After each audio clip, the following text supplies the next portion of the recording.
If you're wondering who the next breakout star is going to be in college football, I got you covered on this week's episode of Extra Dough. Episode 7, we're going to talk about Washington State quarterback Cameron Ward and why I think he has a chance to be the breakout star of the 2022 college football season. So without any further ado, let's get straight on into it. This episode, as always, brought to you by Daily Bread Media. It's JD Yonke at YonkerCFB on Twitter. Let's go ahead. I'll show the highlights over here and I'll talk about his background and why I think he has a chance to be the guy in 2022. So, first off, you're probably wondering, who in the world is Cameron Ward? Why haven't I ever heard of him? And basically, if you don't know who he is, now you know. Now you know. Let's start with his offensive coordinator. That's Eric Morris. He's Washington State's new offensive coordinator.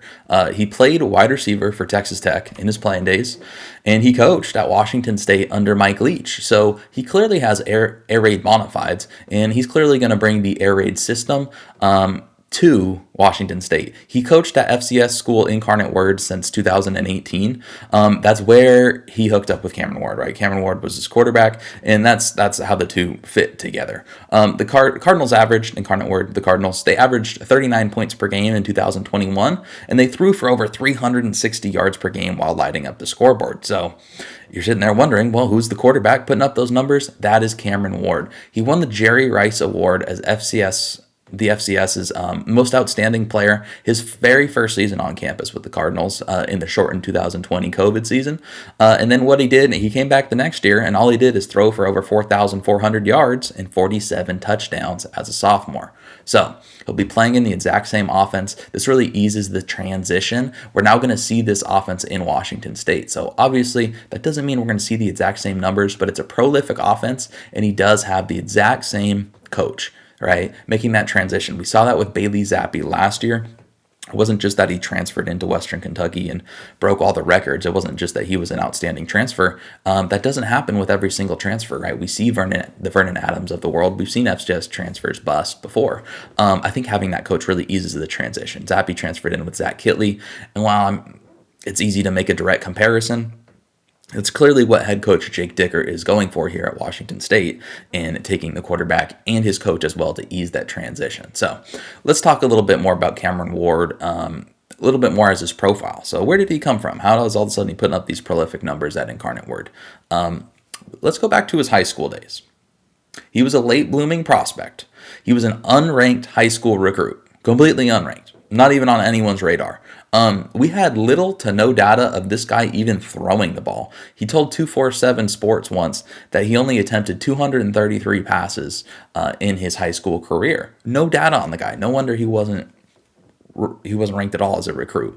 Why did he only attempt that many passes? Well, first and foremost, he played in a wing T offense. The wing T offense, yes, in the 2000s, not the early aughts, right? In the 2000s, he played 2010s, late 2010s. This would have been, 2019, 2018, 2017, his high school career. That means you don't throw the ball if you're playing in a wing T offense. I mean, you're primarily rushing. He quit football to focus on basketball, actually, his sophomore year in high school, because he thought he was going to be given a job a chance to compete for the starting quarterback job, and then the coaches ended up putting him on JV, so he quit and started playing basketball for a little while. He was also pretty dang good at basketball. He's a pretty good athlete. He was the all-time leading scorer in West Columbia, Texas history, the all-time leading scorer in basketball. So he eventually did come back. He did play some football, but he was not a star in football. So to recap, on his escalation as a prospect, or lack thereof as a prospect, he went from a wing T offense. So basically, he went from part-time basketball player, to quarterback in a wing T offense, attempting just over 200 passes. Then his very first season in college, he wins the Jerry Rice Award as the top freshman at the FCS level. And the very next year, he throws for nearly 4,500 yards and has 47 touchdown passes. So that progression is absolutely insane to me. You don't see this with prospects often when they take a jump like that. And when I'm analyzing it, people are rightfully questioning, how's he going to make that jump from the FCS level to the FBS level? I would point toward, look at this kid's progression. It's not just the jump that he has to make in competition, it's the jump he personally is making every single year he's been on the field, and it's a tremendous jump. So let's look at the spring game. So now you're wondering, well, what's the next step? How's he going to fit in at Washington State? Is he the obvious starter? Is he going to put up those stats? I understand he did it at FCS level. That's cool. He transitioned. That's cool at basketball. But what is that going to look like at Washington State? Well, luckily enough, we have some spring game footage. Let's pull up the spring game footage. We have the spring game footage right here. He threw for 246 yards and 4 touchdowns with no interceptions in the spring game. Completed 21 of 30 passes. And you can see right there, it's not a perfect spiral. That's one thing you'll notice watching him. He still has some work to do there, but he moves around a lot in the pocket. He's going to be fun as hell to watch in this system as an air raid guy. He can move around a little bit. You'd be surprised, thinking of a wing T quarterback and basketball star, you'd expecting him to have better rushing stats, but he really didn't run the ball much at Incarnate Word at all. But he can really move around the pocket. He likes to run around. He likes to throw across the field, throw across his body. And what that shows me is he's still fairly raw as a prospect, and he's probably going to make some mistakes. He's probably going to make some mistakes this year. I wouldn't be surprised if he throws some interceptions. I wouldn't be surprised if he comes out a little raw, has some ups and downs this year. But the fact, again, that he has excelled every single step he's taken, he has excelled. And then the spring game, it was just another sign of, well, one, Washington State's defense needs a little work. But two, he's going to be perfect. The system is there for him. They're going to air it out. They're probably going to throw the ball 35 times per game. If you take their pass rate at Incarnate Word and put it at an FCS level or an FBS level, they would have been 8th in the country in passing rate. And that was at an Incarnate Word team that was winning games. And at Washington State, they may not win quite that many games. So you can expect that pass rate might even jump. So he's going to attempt, 450 passes at least, probably somewhere around 500, run around a little bit, throw some shots downfield. So basically, that tells me he's going to have a big year. There's going to be some ups and downs. Now, when you're looking at him as an NFL prospect, there's still some jumps he needs to make, and that's why I think this season's critical. That's why I think he's going to be the breakout year is going to be this year, because people don't know his name. He's going to show out. He's going to throw the ball a ton. He's going to put up big numbers, and he might be a little raw, and some things he needs to refine. I foresee some turnovers happening. We'll see, right? Just the way he plays and how he likes to make those crazy passes.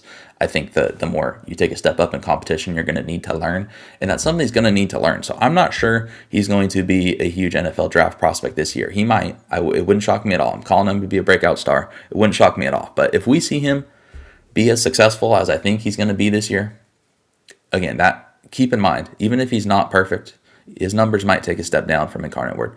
Even if his numbers take a step down, maybe his interceptions go up, and you're saying, Washington State, they don't return many starters. They're not expected to really compete in the Pac-12. I think they could surprise. I've said that before, and I'll keep saying that. I think they could surprise with the system coming in. But even if they don't, he's going to take another step up. We know that. If he sticks around at Washington State, the longer he's there, the more he's going to take a step up. So I think he's going to be a breakout star. I hope we get to see him in college for multiple seasons succeeding. I think he's going to be incredibly fun. The Pac-12 After Dark. You have to watch this guy if you're wondering, why would I watch Washington State? And now you got to watch Washington State. You got Cam Ward. You got Cam Ward's progress to monitor. He could be a breakout star. So that being said, I'm looking forward to Cam Ward.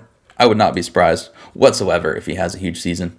This is Extra Joe, episode 7, Daily Bread Media. I hope you're liking these videos.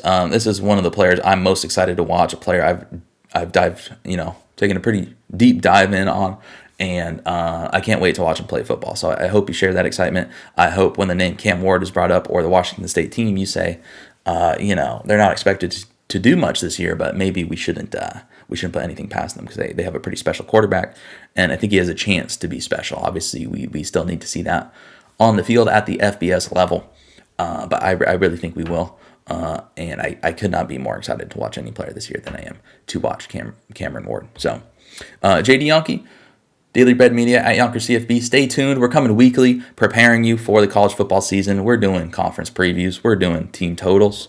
We're doing quarterback battles. We're doing breakout stars. You're going to be informed for the college football season. I'm having very fun making these videos weekly. I hope you're having fun watching. They're going to keep coming at you. We're going to keep escalating. Daily Bread Media, they're doing great stuff. Daily Bread coming out every single day. These guys are pumping out stuff. Rex and Sosa are the guys to know in the gambling world. They are creating a media business that I am very excited to be on board for, because these guys are very forward thinking and looking forward. So if you haven't given Daily Bread Media a look, give Daily Bread Media a look. If you're here because you watch Daily Bread and now are wondering about Extra Dough, basically we are committed to bringing you content that is informed, content that will help you become more educated in the world of sports, and this is our direction to move specifically in college football for Extra Dough to getting that information. So I hope you're getting something out of these videos. With that being said, enjoy the rest of your day, and thanks for watching.